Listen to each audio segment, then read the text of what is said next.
is Arizona. Arizona's wonderful. Yeah.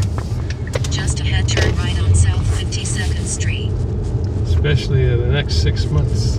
One of the things I've noted here is Waymo. Oh, there's a lot of Waymos, yeah. Mm. This is the first market that Waymo ever tested. In terms of business, how do you think Waymo is affecting the Uber?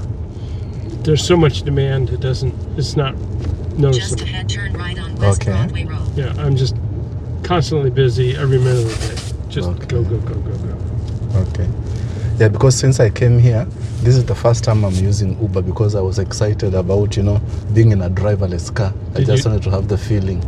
So did you try a Waymo then or not? Yeah, that's what I've been Turn using. right on Oh, West okay. Broadway Yeah, Road. I think maybe they don't operate on the highways because we try to look. They don't. They did for a while, but there was some problems. So Okay. Oh, they used to have accidents, huh? I got an emergency broadcast one day that a Waymo was going the wrong way on the highway. Okay. That's a problem. Is a problem, yeah. Yeah, that's a big problem. Yeah. So they don't let them on the highways anymore. And there are other things that confuse it as well. Yeah. It does not do well with circles, Okay. and it does not do well inside parking lots of businesses. Yeah. It doesn't know where to, how to navigate through the parking lot. So it's not perfect. I mean, they've still got some problems we're working through. Yeah. Yeah, but to be honest, I enjoyed it because the cars are comfortable. Yeah. Yeah. It's a high quality car, right? So, Yeah. And then the other thing I saw was that Waymo was cheaper than Uber. yeah, Yeah. they don't have the expense of a driver, right? So Yeah, true. So you operate Uber throughout, or is just like a hobby or a part-time? well, I'm retired, so I Oh. do it part time. Yeah. Okay. It's a good part time gig, Yeah. especially for people who are retired, Okay. because there are also some tax advantages. So are you a veteran? I know most people in the USA are veterans. They work- No, and there's a good reason for that.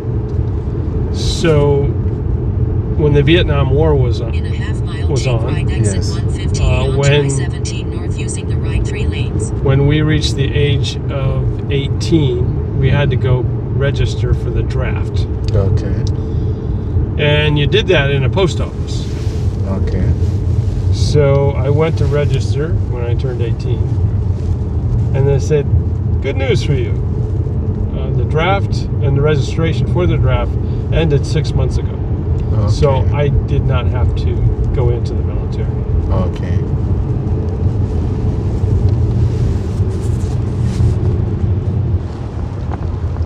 Yeah, the friends of mine that were just a few years older than me, they all had to register. Not all of them were drafted, but many of them were. Okay. That would have been in. Let's see, when did I register? I registered in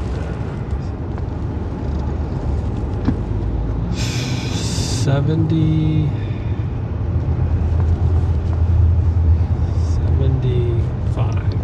1975. Oh, so Vietnam War has been more than 50 years, huh? Because 75 to now is 50 years. Yeah, the fighting started in the mid '60s. I think it started under John F. Kennedy. Yeah. So he would have been. It would have been. I think he was elected in '64. So it would have been 65, 66, right in there when we started sending troops to Vietnam, Okay. which obviously was a disaster. Yeah. 50,000 troops were killed in that. Yeah. American troops. Yeah. There's Take so right many. exit 158 so many onto Yeah, I-17. only to literally lose the war. I mean, we Yeah. had to pull out, Yeah. to save any more losses and accomplish nothing except a lot of dead people. Yeah. I mean, as it relates to troop losses, things have changed a lot over since Vietnam. So let's see. The most recent wars after Vietnam were really Iraq Yeah. and Afghanistan, both. Yeah. So Iraq and then Afghanistan. And in 20 years, America lost 4,000 troops in Afghanistan. In 20 years. In 10 years, they lost 50,000 in Vietnam. So just to give you an idea, right? Yeah. And then in the Iraq, the two wars that were fought in Iraq, there are almost no military losses. In the first war, I think there was 10 or less. I mean, it was very small. And the second war, the follow-up war in Iraq, I think there was a couple hundred that were lost over a period of time.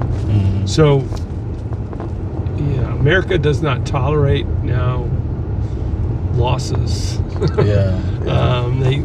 They use incredibly sophisticated weapon from a long distance away. Yeah. Whether it's helicopters or tanks or fighter aircraft. I mean, the war picture has changed dramatically as to how the United States fights.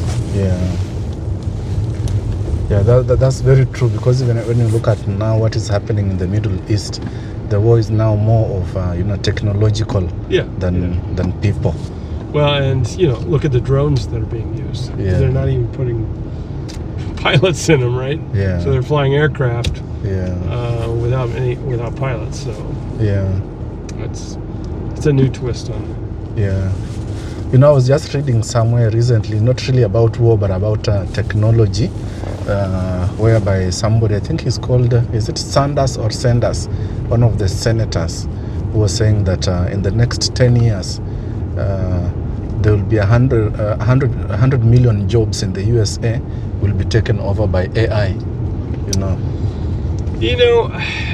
So they also said a lot about just computers when they were introduced. 35, 40 years ago, when the personal PC became available, it's going to wipe out all these jobs. And in fact, what happened is it created a lot more jobs. Yeah. So it's true, but the population just has to shift into different roles. Yeah. So I suspect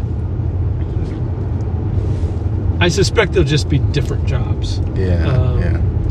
I know 100 million jobs going to AI. First of all, I doubt the number.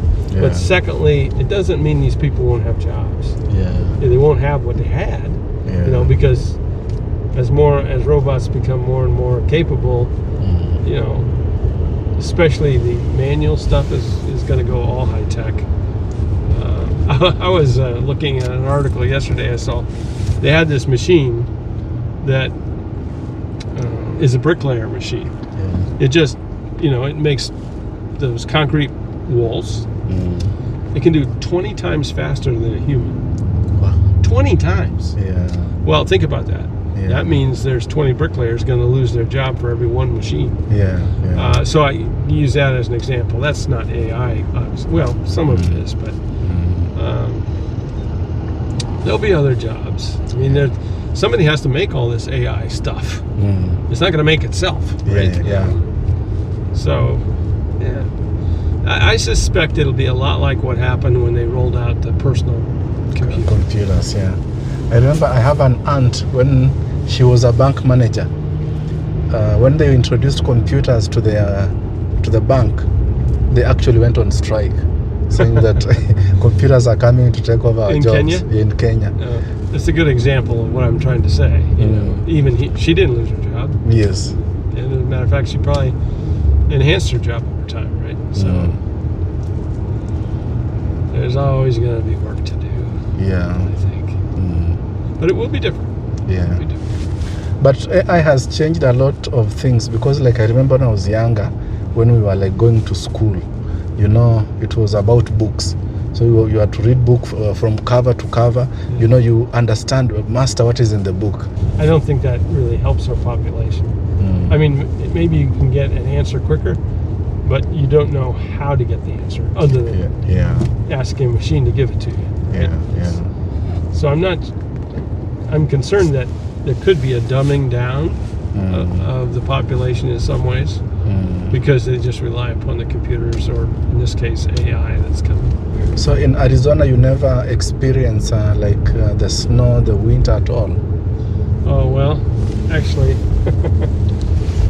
so I have a home that I built in Prescott, Arizona, which is up 17 highway, about 70 miles. And at my home there, a few years ago, we had 12 feet of snow. That's a lot of snow. So the mountains all get snow.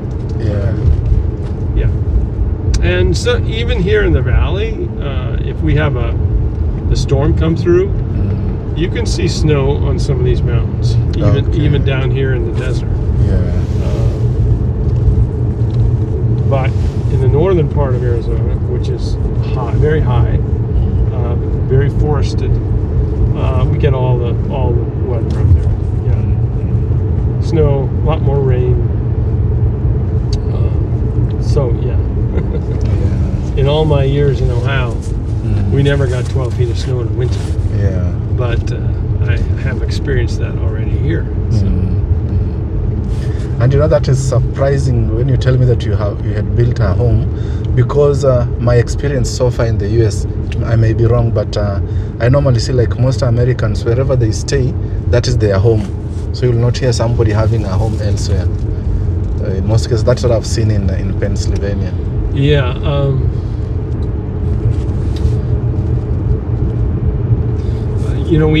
My wife and I enjoy the out of doors. And in the summertime, it's 30 degrees cooler at our home in Prescott. So if it's 110 here, it's in the low 80s there. So it's very, very comfortable. Now that's also true in the winter. I mean, if it's, overnight temperatures here can get in the 40s. I've seen overnight temperatures at my home in the single digits. So down to 5 degrees. We have all of the 4 seasons up in the mountains, along with all of the mountain critters, all the mountain animals that are there. So here, do you have deers? Well, in the mountains, yes. In the mountains, They're not white-tailed deer like you have in Pennsylvania. They're called mule deer. Or mule deer. Because the ears are about this long. Look like the ears look like ears on a mule. They're that big. So they hear really well. Hardly ever do you see a dead deer on the road. Where in Pennsylvania, you see them every mile. Every mile. So they're smarter here, I think. But also their hearing is exceptionally good with those big ears. So they just stay away from the roads. Because I remember when I was coming here, one of the warning signs on the road to the airport was that drive carefully because of increased deer activity. In the US, there is a lot of culture shock. In my country, Uber, people use the cheapest car and the most affordable. So you can't find a Tesla on the road being an Uber. A lot of people that use cheap cars here as well. But I don't want to ride in a cheap car all day. If I'm going to do this, I want to be comfortable. I want to feel safe. I want to enjoy the ride. So, I've almost exclusively used Mercedes and Tesla. But now that I have a Tesla, I'll never use something else. It's just so much cheaper to keep on the road. You say cheaper, but I thought Tesla cars for the people who are well off. This car new was expensive, but I didn't buy it new. I bought it used. This car's a 2016. And it doesn't look like 2016. I know, right? Looks really nice, especially the inside. Looks new, actually. So Yeah, so I bought it cheap, and it runs cheap, so it's been really good for me. Okay. So is it electric or gas? Electric. Oh, electric. Yeah, Okay. yeah. So when you go home back in the evening, now you have to put it on the charge. Yep. Okay. I'll charge it all night, Okay. and then it's ready to go first thing in the morning. Okay. Yep. And then because when I drive, I typically drive all day. I will need to charge it at lunchtime at a supercharger, and that takes 30 minutes. And then that will get me through the rest of the day. Okay. But is there like backup power in case you run off? Okay. Nope. So if it was to run out of power here, it stalls. Yeah, not only stops, but you'll have to call a tow truck, Yeah. because nobody's going to walk up with a can of electric. Yeah. Gasoline, yes. So yeah, I've never run out of power, although I've come very, very close. Okay. That's very, very uncomfortable. Yeah, very uncomfortable.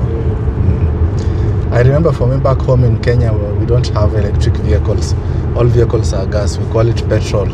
So there was a time, like when you sell milk, you have to walk on the road with a bucket of milk, or like a hawker. Yeah. So my car ran out of fuel, and I took a container to go and buy, the gas to come and put in. But when I got to work, people are asking me, you mean you started hawking milk? We saw your container on the road. I told them no, it was the gas that had run out.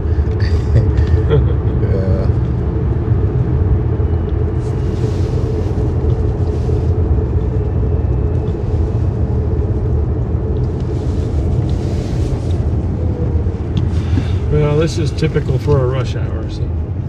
But we're only about 4 miles away, so we're close to that. Yeah. But this is moving rush hour. In my country, it doesn't move at all. I remember in my job, I used to wake up by 6 o'clock. I've left the house in order to be to the office at 8. Oh, so I could stay in traffic for 2 hours. 2 hours. Oh my God. And that was a distance of about less than 20 miles. Wow. Yeah, that's awful.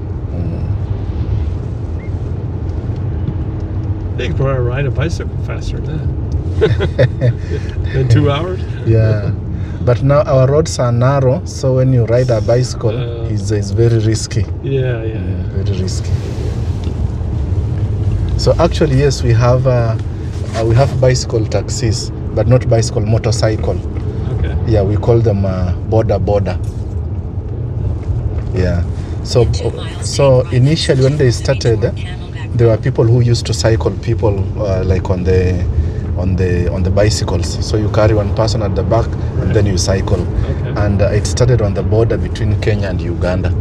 So that is when the people came up with the name border, like from border to border. Yeah. But now, when the government of Kenya says that they have created 200,000 jobs, it's just for those guys who are riding the borders. Yeah. They're including those. Yeah. I see. Yeah. All right.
before GPS, how did people used to move around in America? Because I could just imagine how tough it was.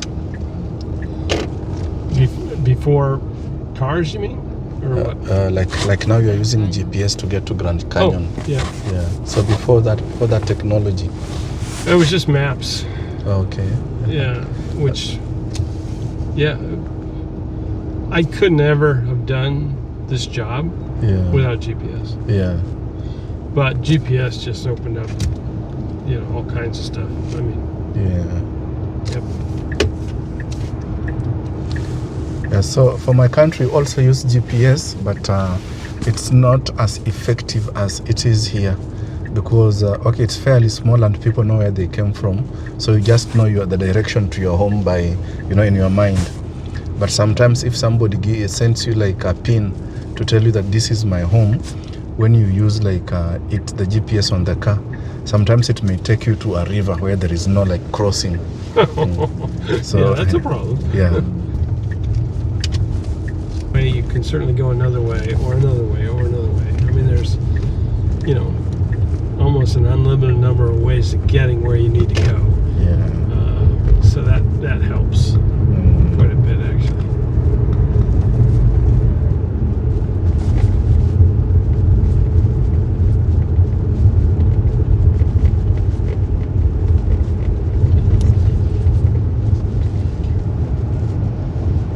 In a quarter mile, turn right on 33rd Avenue.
It's quite a big complex. Oh, yeah. Turn right on 33rd Avenue, then turn right.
Enter the roundabout, then take the exit.